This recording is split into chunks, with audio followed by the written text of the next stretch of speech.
dalam pujian penyembahan kami, kuasa-Mu telah bekerja. Dan saat ini Engkau yang berbicara, kami siapkan hati kami, pikiran kami, telinga kami buat kebenaran firman-Mu. Berbicaralah Tuhan, sampaikanlah isi hati-Mu lewat hamba-Mu.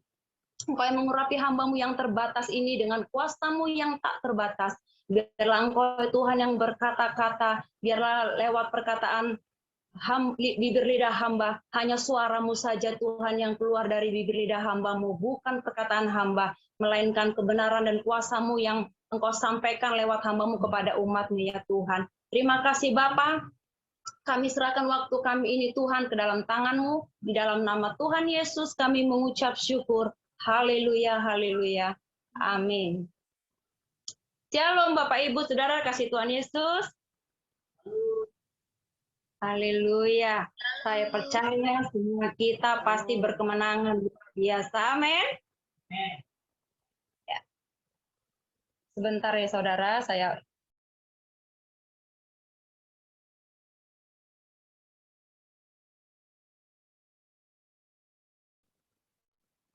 ya puji Tuhan ya hari ini kita bersuka cita karena anugerah Tuhan, kita diberikan kesempatan untuk beribadah, memuji, dan memuliakan Tuhan.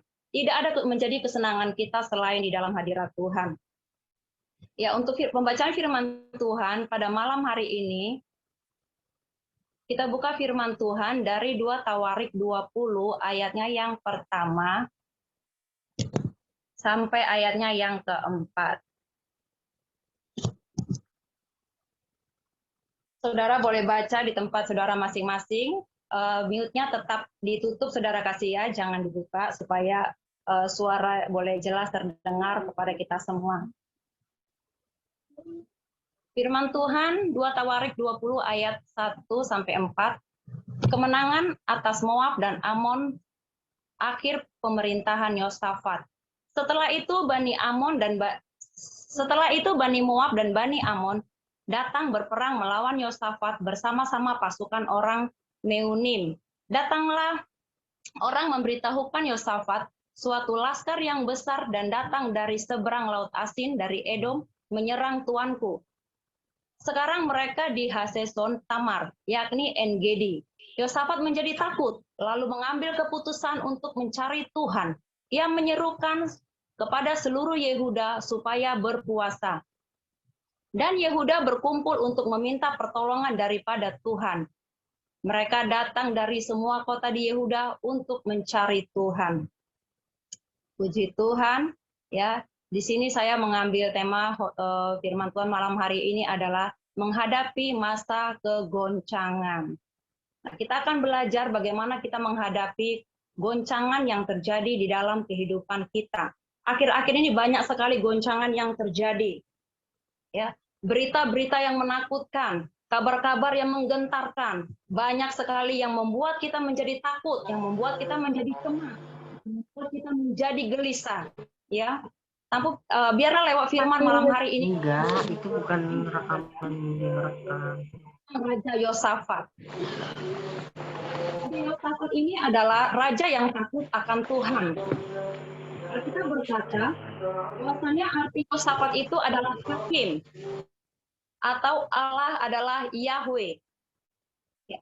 Pembacaan kita hari ini di mana Raja Yosafat mengalami ketakutan karena mendapat kabar bahwa seluruh Yehuda dan Yerusalem akan diserang oleh Bani Moab dan Bani Amon. Ya. Ia mengalami ketakutan dan mendengar kabar bahwasannya pasukan besar akan datang menyerang mereka. Ya. Lalu ketakutanlah Raja Yosafat pada ayat yang ketiga, tadi kita boleh lihat. Ya. Ayatnya yang ketiga, Yosafat menjadi takut lalu mengambil keputusan untuk mencari Tuhan. Ia menyerukan kepada seluruh Yehuda supaya berpuasa. Ya, saudara yang kasih ya, kata takut ini saya pelajari ya, saudara, bahwasannya takut adalah di mana frekuensi iblis bekerja. Jadi saudara supaya kita jangan takut ya. Kalau kita takut, maka mulailah iblis bekerja bagi kita. Ya. Apa yang terjadi saat kita mengalami ketakutan? Yang pertama, karena takut, itu bisa melumpuhkan iman kita. ya. Dan takut juga bisa memperbudak kita.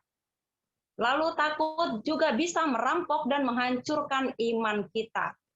Jadi saudara kasih, kalau kita mulai takut, maka iman kita dibunuh oleh ketakutan itu. Amin. Ya. Jadi biarlah kita mengalami suatu masalah, mengalami suatu bencana, goncangan apapun itu, mari yang ada adalah iman kita kepada Tuhan. Karena iman itu adalah di mana kuasa Allah bekerja. Saudara kasih ya, kalau kita percaya, kita beriman, maka kita akan melihat kuasa Tuhan bekerja. Respon Yosafat saat ia mengalami ketakutan adalah mengambil keputusan untuk mencari Tuhan. Ya, Alkitab di sini mengajarkan kita bagaimana saat kita menghadapi goncangan, bagaimana saat kita menghadapi sebuah masalah, persoalan. Ya, yang pertama kita harus mencari Tuhan. Ya, sekalipun dalam keadaan takut, biarlah kita selalu berkata, saya tetap mencari Tuhan. Ya, mari saudara sama-sama kita katakan, saudara, sekalipun dalam keadaan takut, saya tetap mencari Tuhan. Amin. Ya, jadi saudara kasih, jangan takut, ya, dan jangan terkejut melihat keadaan dunia ini. Ya, jangan takut mendengar berita-berita yang menakutkan. Ya, banyak kabar-kabar hoax saat ini, saudara kasih ya. Makanya kita perlu mencari Tuhan supaya kita tidak hanyut dalam ketakutan itu, saudara kasih. Ya, jadi saat kita takut, mari kita datang kepada Tuhan, kita menaikkan pujian kita, penyembahan kita kepada Tuhan, sehingga kita mendapat kekuatan dan solusi yang daripada Tuhan. Ya, itu yang dilakukan oleh Raja Yosafat saat dia mengalami ketakutan. Jadi sebesar apapun masalah kita, sehebat apapun badai hidup yang kita hadapi, jangan takut, ya. Sebab bukan kita yang berperang, kata firman Tuhan, melainkan siapa saudara kasih? Tuhan sendiri yang berperang. Ya. Tadi di ayat firman Tuhan dari Tawarik 20 tadi, di ayatnya yang ke-15 ya. Saya bacakan buat saudara.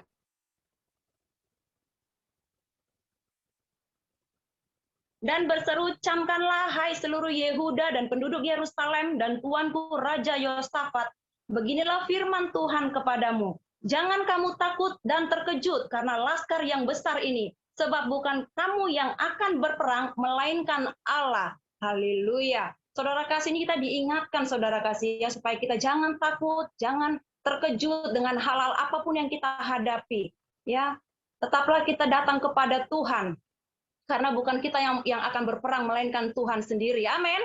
Ya, pada ayat yang 17 berkata, berdirilah dan tinggallah di tempatmu dan lihatlah bagaimana Tuhan memberikan kemenangan kepadamu. Haleluya. Jadi saudara kasih, kalau kita mengalami ketakutan, jangan kita bimbang, jangan pergi ke sana ke sini seperti kita tidak tahu arah mau kemana. Ya, Tuhan berkata, tinggallah di tempatmu dan lihat bagaimana Tuhan memberikan kemenangan kepadamu. Artinya apa saudara kasih? Saat kita mengalami goncangan, masalah, diamlah di tempatmu, artinya kita berdoa. Kita datang menyerahkan hidup kita kepada Tuhan. Ya, maka di saat kita berdoa, di saat kita berserah penuhnya kepada Tuhan, disitulah kita melihat kemenangan itu terjadi atas kita. Amin. Haleluya, saudara kasih ya. Berdoalah. Dan tanpa kita sadari ada jalan Tuhan terbuka buat kita. Ya, Amsal 3 ayat 25 sampai 26 juga berkata, jangan takut kepada kejutan yang tiba-tiba atau kepada kebinasaan orang fasik bila itu datang. Karena Tuhanlah yang akan menghindarkan kakimu dari jerat. Ya, kalau kita tidak takut, saudara kasih, maka persoalan itu Tuhan sendiri yang akan menghindarkannya dari kita. Ya, apalagi di kondisi COVID-19 saat ini, saudara kasih, banyak hal-hal yang mengejutkan kita, banyak ketakutan ya. Waktu awal-awal kemarin dikatakan COVID-19 sudah banyak membinasakan ribuan bahkan jutaan orang. Katanya setelah ini akan ada lagi virus yang lebih ganas lagi dari COVID-19. Ya, itu hal-hal yang membuat kita takut, yang membuat kita gelisah. Ya, namun firman Tuhan ini mengingatkan kita jangan takut. Ya, banyak sekali masalah yang kita hadapi, Ya, saat ini efek daripada COVID-19 ini, namun percayalah, Tuhan yang selalu membela kita, amin. Haleluya. Lalu apa yang harus kita lakukan saat kita menghadapi goncangan? Yang kedua adalah pandanglah Tuhan. Ya, pada 2 Tawarik 20 ayatnya yang ke-12, ya Allah kami, tidakkah engkau menghukum mereka? Karena kami tidak mempunyai kekuatan untuk menghadapi laskar yang besar ini yang datang menyerang kami.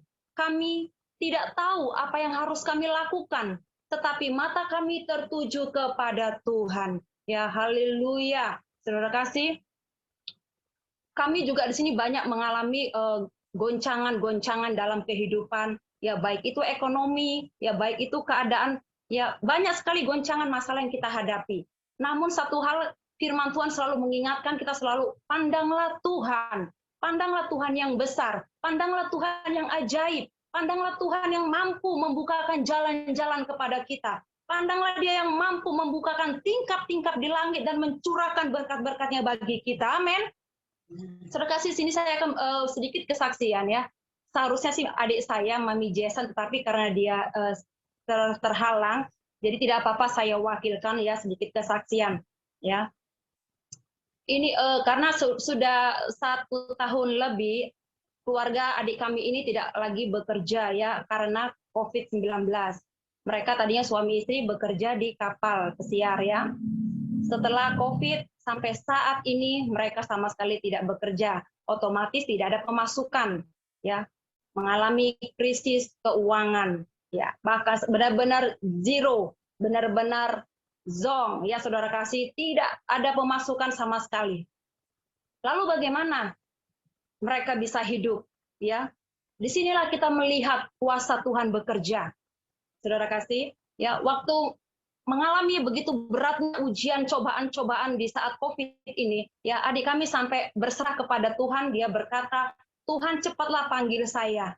Kalau Tuhan panggil saya, itu perkiraan manusia, pikiran dunia secara daging, ya dan itu tidak bisa kita pungkiri di saat kita mengalami begitu beratnya masalah yang kita hadapi, ya. Namun satu hal, Tuhan selalu ingatkan firman-Nya. Tuhan selalu ingatkan kuasa kita bangkit lagi. Walaupun kerap kali lebih banyak kita merasa, lebih banyak kita mengeluarkan cucuran air mata, lebih banyak kita mungkin mengalami tekanan, atau kerap kali kita lemah, ya tapi firman Tuhan berkata, tidak akan sampai tergeletak. Ya karena tangan Tuhan selalu menolong dan menopang kita, ya. Saudara kasih, mengapa adik kami terlalu sampai dia frustasi, stres, ya? Karena banyak yang harus dibayar setiap bulan. Pengeluarannya tidak 1 juta, 2 juta yang harus dibayar, saudara kasih. Ya, 10 juta lebih yang harus dibayar setiap bulannya. Dari mana? Haleluya. Ya, atau hanya untuk bayar uang sekolah, itu mungkin nggak terlalu besar. Ya, tapi ini begitu banyak yang harus dibayar, 10 juta lebih. Saudara kasih, kalau kita tidak dalam Tuhan, mungkin bisa-bisa kita ngambil jalan pintas. Ya, kalau kita tidak memandang kepada Tuhan, kita bisa mengambil mana yang cepatnya aja, yang praktisnya aja. Iya kan? Yaitu adalah lari kepada iblis. Ya, tapi puji Tuhan, Roh Kudus selalu ingatkan, Roh Kudus selalu berbicara, mengingatkan bagaimana kuasa Tuhan yang begitu besar itu selalu dinyatakan. Ya, akhirnya berdoa, Tuhan bagaimana, apa yang harus kami kerjakan Tuhan, itu selalu kita naikkan doa-doa kita, apa yang harus kami lakukan Tuhan, supaya kami bisa memenuhi kebutuhan kami sehari-hari, apa yang harus kami kerjakan Tuhan, supaya kami bisa makan, supaya kami bisa membayar SPP anak-anak, supaya kami bisa membayar apa yang harus kami bayar, yang harus menjadi kewajiban kami. Terima kasih ya, itu berbulan-bulan kita bergumul pada Tuhan. Suatu kali kita diingatkan oleh Roh Kudus, kalau kamu bisa masak, kenapa kamu tidak lakukan itu? Gitu. Kamu bisa apa? Lakukan. Ya akhirnya mulai, oh iya, saya bisa masak. Ya udah gimana kalau kita praktekkan suatu makanan supaya kita bisa jual makanan. Ya puji Tuhan kita mulai langsung praktek. Ya waktu itu pertama buat mie sop. Awal-awalnya dulu gagal, saudara kasih ya. rasanya beda. Buat misop tapi rasanya beda, bukan misop. Tapi ini cara kurangnya apa gitu ya. Sampai telepon ke kampung, "Ma, tolong dong tanyakan sama kakak dulu yang bikin misop itu waktu kita pulang, apa sih resepnya, apa sih bumbunya," gitu.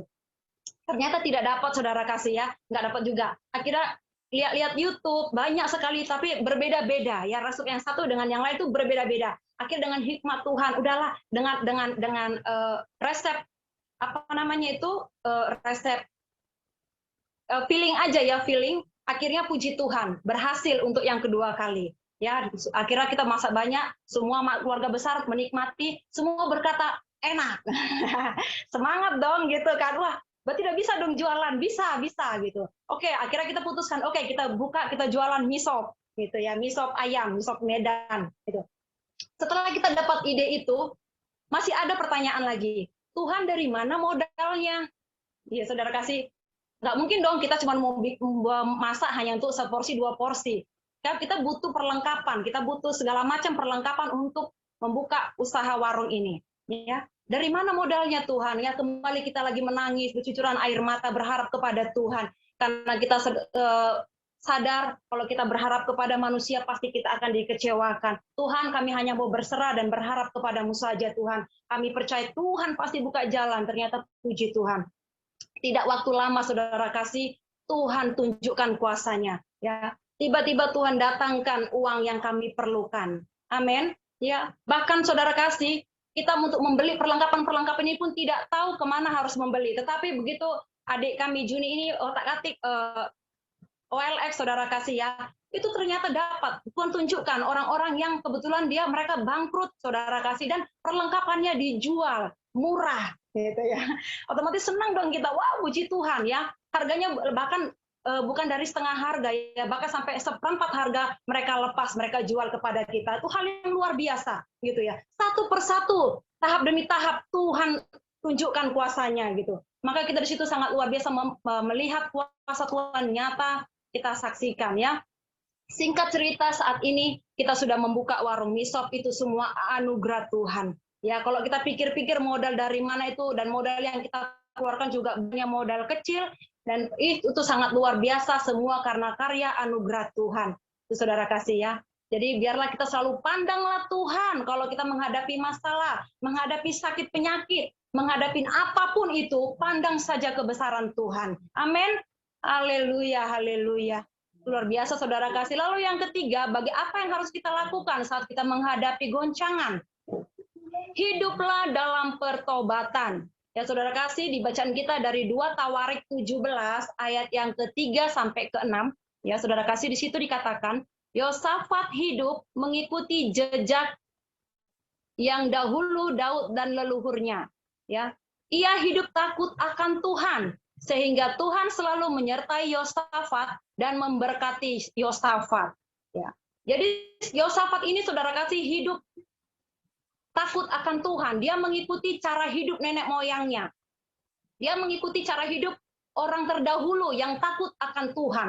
Ya, jadi dia tidak mengikuti cara-cara penyembah-menyembah berhala ya, atau melakukan hal-hal yang duniawi, tetapi dia tetap melakukan apa yang menjadi kehendak Tuhan, hidup di dalam pertobatan. Ya, firman ini mengingatkan kita bagaimana kita menghadapi goncangan hidup, saudara kasih ya. Yang pertama tadi adalah carilah Tuhan, yang kedua pandang Tuhan, dan yang ketiga hiduplah dalam pertobatan. Sekalipun dampak COVID-19 ini menyusahkan kita, saudara ya, sekalipun banyak yang harus kita bayar setiap bulannya, sekalipun besok kita tidak tahu mau makan apa, kita nggak tahu mau masak apa, jangan takut. Amin. Ya, firman Tuhan ini mengingatkan kita, saudara kasih ya, supaya kita tuh janganlah takut apapun itu bentuk masalah yang kita hadapi. Saya tahu semua kita punya masalah. Kalau saudara menceritakan masalah saudara, mungkin saudara berkata, masalahku berat banget. Ya, mungkin saudara yang satu lagi berkata, masalahmu seperti tidak seberapa, masalahku lebih berat lagi.